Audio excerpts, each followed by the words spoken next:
सरकार, ये शब्द हम रोज सुनते हैं, है ना? अखबारों में, टीवी पर, आपस की बातचीत में। लेकिन क्या कभी हमने रुक कर ये सोचा है कि ये सरकार आखिर है क्या चीज? चलिए आज इसी पहेली को सुलझाते हैं और समझते हैं। कभी सोचा है हमारे आसपास जो सड़कें बनती हैं, जो स्कूल खुलते हैं, ये फैसले आखिर लेता कौन है?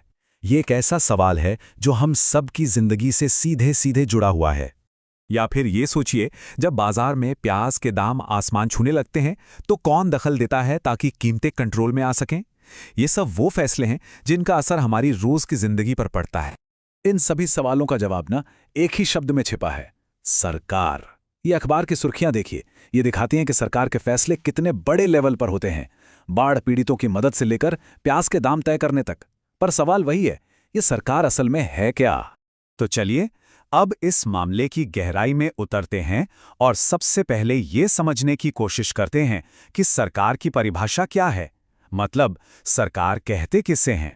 देखिए, बिल्कुल आसान शब्दों में कहें तो सरकार एक सिस्टम है, एक ऐसी व्यवस्था या लोगों का समूह जिसके पास देश के लिए नियम बनाने और जरूरी फैसले लेने की ताकत होती है।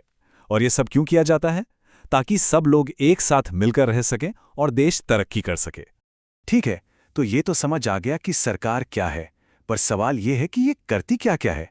इसके काम बहुत सारे हैं और बहुत जरूरी भी। सरकार के काम बहुत बड़े पैमाने पर होते हैं। देश की सरहदों की हिफाजत करने से लेकर दूसरे देशों के साथ अच्छे रिश्ते बनाए रखने तक, ये पक्का करना कि देश के हर नागरिक को खाना और अच्छी हेल्थ केयर मिले, और मुश्किल वक्त में जैसे कोई बाढ़ या भूकंप आ जाए तो मदद पहुंचाना। अरे, हमारी डाक सेवा और रेलवे जैसी जरूरी चीजें भी तो सरकार ही चलाती है। और ये तस्वीरें सरकार की दो बहुत ही अलग लेकिन बेहद महत्वपूर्ण भूमिकाओं को दिखाती हैं।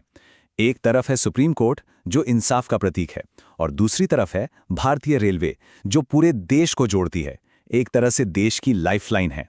दोनों ही सरकार के काम का हिस्सा हैं। तो इन सभी कामों का मकसद सिर्फ एक ही है, एक ऐसा माहौल, एक ऐसी व्यवस्था बनाना जहां सभी लोग सुरक्षित महसूस करें और मिलकर देश की तरक्की के लिए काम कर सकें। पर क्या ये सारे काम एक ही जगह से कंट्रोल होते हैं? नहीं।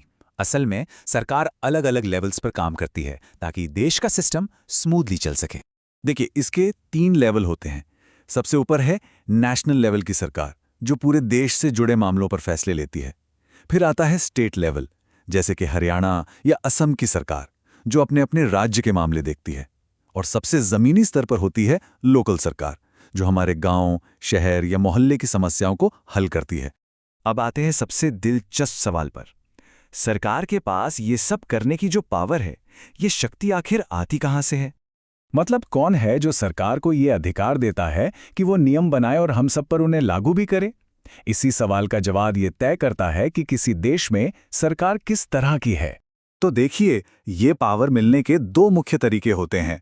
एक होता है लोकतंत्र, यानी डेमोक्रेसी। यहां असली ताकत जनता के हाथ में होती है। लोग वोट देकर अपने नेता चुनते हैं और सरकार को अपने हर काम का जवाब देना पड़ता है। दूसरी तरफ होता है राजतंत्र, यानी मोनार्की। यहां राजा या रानी के पास सारी पावर होती है, जो उन्हें विरासत में मिलती है, और उन्हें अपने फैसलों के लिए किसी को जवाब देने की जरूरत नहीं होती।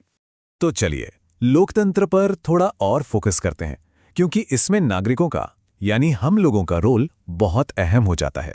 लोकतंत्र का जो सबसे बेसिक आइडिया है ना, वो यही है कि लोग खुद पर राज करते हैं।